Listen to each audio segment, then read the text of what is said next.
Trump کے انتخاب کے بعد پاکستان پر خطے پر کیا اثرات ہوں گے، سب پر آپ سے بات کریں گے۔ آپ اس حوالے سے لکھتے بھی رہتے ہیں، تبصرہ بھی کرتے ہیں، مگر عمران خان آج بھی آپ کو نہیں بھولے۔ آج بھی جب جیل میں انہوں نے صحافیوں سے بات کی تو انہوں نے کہا کہ بائیڈن سے کم از کم ٹرمپ بہتر ہوں گے، کیونکہ بائیڈن نے باجوہ کے کہنے پر حسین حقانی کی طرف سے جو لابی کی گئی میرے خلاف، اس پر یقین کر لیا تھا۔ ٹرمپ کم از کم نیوٹرل ہوں گے، میں توقع کیے ہوئے ہوں۔ تو آپ کی جو لابنگ تھی اس کی وجہ سے ہوا جو کچھ ہوا۔ بھائی، میں عمران خان صاحب کا بڑا ممنون ہوں کہ وہ وقتاً فوقتاً یاد کرتے رہتے ہیں، اور میں بھی ان کو یاد کرتا ہوں اور ان کا خیر خواہی ہوں۔ خدا کرے کہ وہ سمجھداری کریں اور اپنے آپ کو اس مشکل سے نکالیں جس میں وہ پھنس گئے ہیں، اور اس خواب سے نکالیں جو انہوں نے اپنے لیے یہ بن لیا ہے۔ حقیقت یہ ہے کہ اگر آپ کو یاد ہو تو 2017 میں خواجہ آصف صاحب جو اس وقت کے وزیر دفاع تھے، انہوں نے مجھ پر الزام لگایا تھا کہ جو صدر ٹرمپ کی پالیسی جنوبی ایشیا کے بارے میں آئی تھی 2018 میں، وہ میں نے لکھی ہے۔ تو اس وقت بھی میں نے یہی کہا تھا کہ بھائی، امریکہ کو سمجھنے کی کوشش کریں، نہ کہ ہر چیز کو ایسے ہی سمجھیں کہ جیسے سیالکوٹ کی سیاست ہے۔ اب عمران خان صاحب کو بھی میں یہی مشورہ دینا چاہتا ہوں کہ کیونکہ ان کے کان کچے ہیں اور ان کو لوگ آ کے ان کے کان بھر دیتے ہیں، تو اس کا یہ مطلب نہیں ہے کہ صدر بائیڈن جیسا سیاسی طور پر تجربہ کار آدمی بھی کسی کے کان بھرنے سے پالیسی بنائے گا۔ یہ امریکہ کی پالیسی تھی۔ امریکہ میں بہت سارے سیاسی ڈسکشنز ہوتے ہیں، فکری کام ہوتا ہے، پیپرز لکھے جاتے ہیں۔ ممکن ہے کہ میری کچھ تحریروں سے کسی نے کوئی رائے بنائی ہو، لیکن نہ تو میں کبھی لابیسٹ تھا نہ ہوں، اور اگر لابیسٹ ہوتا تو اس وقت پی ٹی آئی سے بہت سارے پیسے لے کر ان کو اس کام پہ لگایا ہوا ہوتا میں نے کہ تمہارا سب کام بس ہو جائے گا اور اتنے پیسے مجھے دے دو، جیسا بعض لوگ کر رہے ہیں۔ تو اللہ کا شکر ہے کوئی ایسا داغ سجدہ میرے نام پر نہیں ہے۔ اور اس امید پر کیا کہیے گا؟ آپ امریکی نظام کو جانتے ہیں، مگر ڈونلڈ ٹرمپ ظاہر ایک انپریڈکٹیبل آدمی ہے۔ اب پی ٹی آئی ان سے امید کا بھی اظہار کر رہی ہے، اور زلفی بخاری صاحب تو یہ کہہ رہے ہیں کہ ان کے ظاہر ان کی بیٹی، ان کے داماد سے کچھ اچھے تعلقات ہیں، وہ جائیں گے اور بات کریں گے ان کی انتظامیہ لوگوں سے، تاکہ پی ٹی آئی کا معاملہ اس حوالے سے اٹھایا جائے۔ کیا کچھ ہو سکتا ہے ایسا کہ جس سے پی ٹی آئی کو فائدہ ہو ٹرمپ کے صدر بننے کا؟ دیکھیں، پہلا سوال یہ ہے کہ جب پچھلی بار ڈونلڈ ٹرمپ برسر اقتدار تھے تو کیا انہوں نے کسی بھی ملک میں کسی معروف سیاسی شخصیت کو جیل سے رہا کرانے کے لیے کوئی کاوش یا کوشش کی؟ اس پر ذرا ایک میں کہوں گا کہ تحقیقی نظر لوگ ڈال لیں۔ دوسری بات یہ ہے کہ ذاتی تعلق کی بنیاد پر ایسا تو ضرور ہو سکتا ہے کہ وہ ایک آدھ کوئی فون کال کر دیں یا ٹویٹ کر دیں، لیکن سوال یہ ہے کہ اس وقت امریکہ کے پاس پاکستان پر دباؤ ڈالنے کا کون سا ذریعہ موجود ہے؟ آئی ایم ایف کا پروگرام منظور ہو چکا ہے اور امریکہ اکیلا اب decision maker I M F میں نہیں رہا۔ افغانستان سے امریکہ کی فوجیں واپس جا چکی ہیں۔ امریکہ کو پاکستان کی اس کے لیے بھی کوئی ضرورت نہیں ہے۔ امریکہ نے اپنے بجٹ میں اس سال کے پاکستان کے کو 35-45 ملین ڈالر رکھے ہیں۔ اس میں امداد بھی شامل ہے، ان کی ایمبیسی کے اخراجات بھی شامل ہیں۔ ڈونلڈ ٹرمپ ویسی حکومت کیا خرچہ کم کرنے کی باتیں کر رہے ہیں، تو اب وہ کیا دباؤ ڈالیں گے جس کی وجہ سے پاکستان کے ارباب اقتدار ایسا فیصلہ کریں جو ان کے اپنے مفاد میں نہ ہو؟ ایک صورت ہو سکتی ہے کہ ڈونلڈ ٹرمپ صاحب، ان کی کتاب ہے آرٹ آف دا ڈیل، وہ ہمیشہ یہ کہتے ہیں کہ میں ڈیل کرا سکتا ہوں، کہ وہ پاکستان کے ارباب اقتدار کی اور عمران خان کی ڈیل کرانے کی کوشش کریں۔ تو اس میں عمران خان صاحب کا وہ بیانیہ ختم ہو جائے گا کہ وہ تو کبھی کسی سے مذاکرات کر کے، بات چیت کر کے اپنے موقف سے دستبردار نہیں ہوتے۔ میرا نہیں خیال کہ یہ جو امیدیں ہیں یہ ریئلسٹک ہیں۔ ممکن ہے کہ کچھ یقیناً کوشش ہوگی، اور زلفی بخاری صاحب بھی جائیں گے، اور جو باقی ان کے بہت سارے پاکستانی ڈاکٹر ہیں امریکہ میں جو کافی پیسے خرچ کر رہے ہیں لابنگ کے اوپر، وہ سب کریں گے۔ لیکن مجھے ڈونلڈ ٹرمپ کی ترجیحات میں کہیں یہ بات فٹ ہوتی نظر نہیں آتی۔ جنوبی ایشیا کے بارے میں آج تک اگر انہوں نے بات کی ہے تو وہ وزیر اعظم مودی کی ہے، یا پھر انہوں نے پچھلے دنوں ایک ٹویٹ میں بنگلہ دیش کی موجودہ حکومت پر تنقید کی کہ اس نے بنگلہ دیش میں ہندوؤں کے تحفظ میں ناکامی کا ثبوت دیا ہے. پاکستان کے بارے میں انہوں نے نہ کوئی ٹویٹ دی، نہ کوئی بیان دیا، نہ کوئی کچھ کہا. تو اچانک کیسے ہوگا کہ جس چیز کو ان کی انتخابی مہم میں کوئی ترجیح حاصل نہیں تھی وہ ان کی اولین ترجیحات میں شامل ہو جائے گی؟ یہ کچھ سمجھ نہیں آ رہا. ویسے تو مطلب یہ کہ ہونے کو دنیا بھر میں کچھ بھی ہو سکتا ہے، لیکن کوئی ایسا اشارہ نہیں مل رہا جس کی وجہ سے یہ بات لگے کہ ایسا ہو جائے. اچھا، اور ٹرمپ کیونکہ جانا جاتا ہے کہ لازمی نہیں ہے کہ ہر بات بہت کیلکولیٹڈ کر رہے ہوں یا وہی بول رہے ہوں جو وہ اصل میں پریکٹیکلی بھی کریں گے، مگر پاکستان کے اوپر کیا دباؤ نہیں پڑ جائے گا اگر وہ کسی سوال کے جواب میں یا ویسے کوئی ایسی بات کہہ دیں عمران خان صاحب کے حوالے سے؟ تو کیا یہاں پر کم از کم جس نظام کو آپ سمجھتے ہیں پاکستان میں، آپ نے اچھی طریقے سے اور قریب سے دیکھا ہے، چیزیں بہت زیادہ متاثر نہیں ہوں گی؟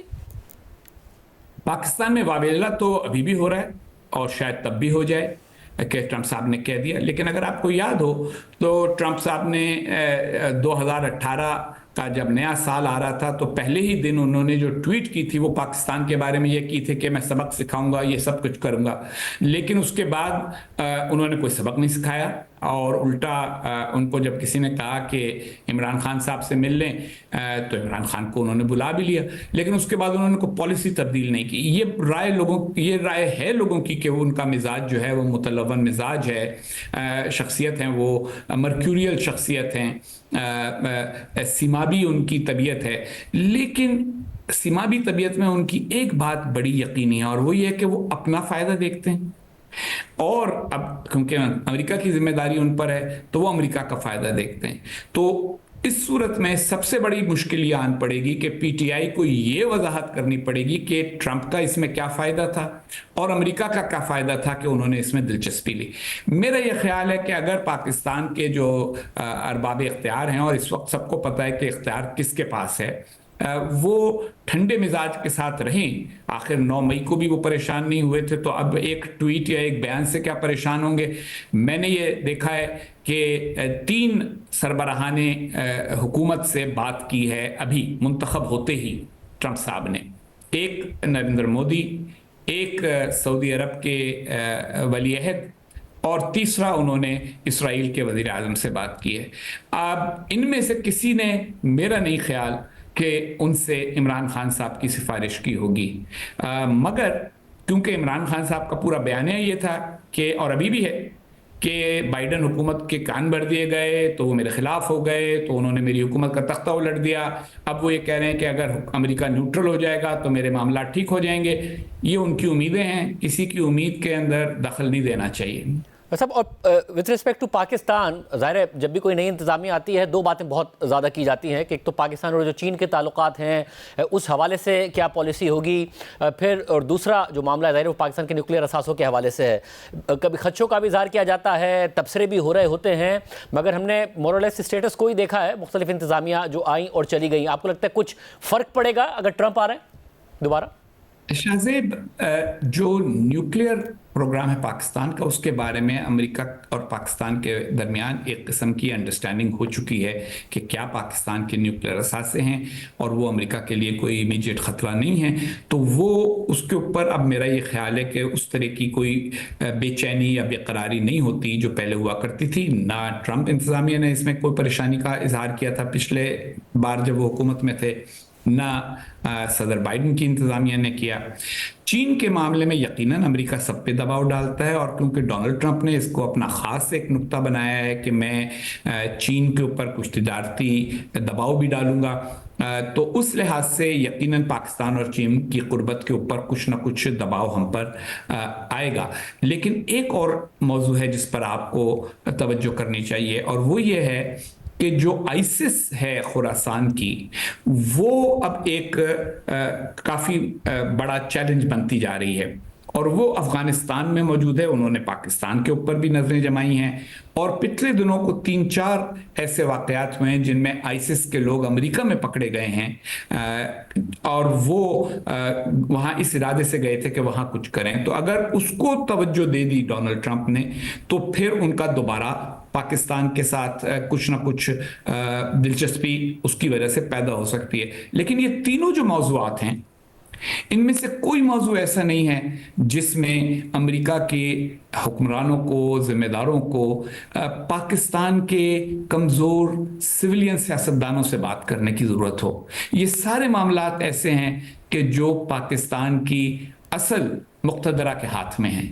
اور اس کی تبدیلی تو پاکستان میں ہی ہوگی جب بھی ہوگی، لیکن فی الحال جو حالات ہیں اس میں امریکہ میں جو بھی حکمران ہوگا وہ یہی سوچے گا کہ امریکہ کے مفادات اگر پورے ہونے ہیں، چاہے وہ آئیسس سے متعلق ہوں، کاؤنٹر ٹیررزم کے آبجیکٹو سے متعلق ہوں، چاہے وہ نیوکلیر پروگرام سے متعلق ہوں، اور چاہے وہ چین پاکستان تعلقات سے متعلق ہوں، ان سب پر بات کرنے کے لیے ان کو مقتدرہ سے ہی رابطہ کرنا پڑے گا۔ مطلب اور جو پاکستان میں ظاہر الیکشنز کے حوالے سے الیکشنز ہو گئے، مگر جو جمہوریت کے حوالے سے جس قسم کے الیکشن ہوئے یا پھر جو کریک ڈاؤن ہے پاکستان تحریک انصاف پر، اس کی انہیں ضرور امید ہے کہ کم از کم ایک آواز اٹھائی جائے۔ بائیڈن انتظامیہ میں بھی انہوں نے بڑی بھرپور کوشش کی، لابنگ کرنے کی کوشش کی، مگر وہ آواز نہیں اٹھائی گئی۔ اگر صرف عمران خان صاحب کے لیے نہیں مگر اوور آل ڈیموکریسی کے لیے، ڈیموکریٹک ویلیوز کے لیے آپ کو ایکسپیکٹ کرتے ہیں کہ کچھ تبدیلی آئے گی اور کوئی آواز اٹھائی جائے گی؟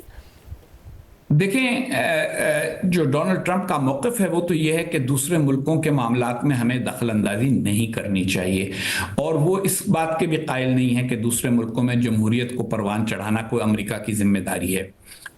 وہ اگر کوئی جمہوری ملک ہے جس کا سربراہ ان کے ساتھ اتفاق رکھتا ہے اور ان کے جو پالیسی آبجیکٹیوز ہیں ان کو آگے بڑھانے میں مدد کر سکتا ہے تو وہ اس سے قربت اختیار کرتے ہیں۔ اس کی مثلا نریندر مودی کے ساتھ بی بی نتنیاہو جو اسرائیل کے وزیر اعظم ہیں، ان کو بھی وہ ایک منتخب نمائندہ ہیں، لیکن ان کی دوستیاں جو ہیں وہ صدر پوٹن کے ساتھ بھی ہیں، اور انہوں نے کم جونگ ان کو بھی بلا لیا تھا بات چیت کے لیے، اور وہ سارے کے سارے ان عرب حکومتوں کے ساتھ بھی اچھے تعلقات رکھتے ہیں جو معروف معنوں میں جمہوری ممالک نہیں ہیں۔ تو اس لیے میرا یہ خیال ہے کہ اگر کوئی فرق پڑے گا تو وہ تو مجموعی امریکی خارجہ پالیسی میں پڑے گا کہ کیا ڈونلڈ ٹرمپ صدر بائیڈن کی اس روایت کو زندہ رکھیں گے کہ ایک ڈیموکریسی سمٹ ہو اور امریکہ ہر جمہوری ناکامی کے اوپر تبصرہ کرے اور دوسرے ملکوں کے انتخابات کے بارے میں بات چیت کرے، یا وہ اپنی اس پالیسی پر قائم رہیں گے کہ امریکہ کو جو امریکہ نے اپنے آپ کو پوری دنیا میں پھیلایا ہے اس سے سمیٹ کے امریکہ کے اپنے حالات بہتر کرنے پر توجہ کی جائے۔ کچھ مجھے لگتا ہے کہ ہمارے بہت سارے جو تجزیہ کار ہیں وہ ڈونلڈ ٹرمپ کی انہوں نے تقریریں پوری طرح نہیں پڑھی، انہوں نے ان کا جو ریپبلکن پارٹی کا پلیٹ فارم جس کو کہتے ہیں منشور وہ نہیں پڑھا۔ ان سب کو اگر پڑھا جائے تو ان سے یہی ملتا ہے تاثر کہ یہ معاملات وہ ہیں جن پر وہ توجہ دینا نہیں چاہتے۔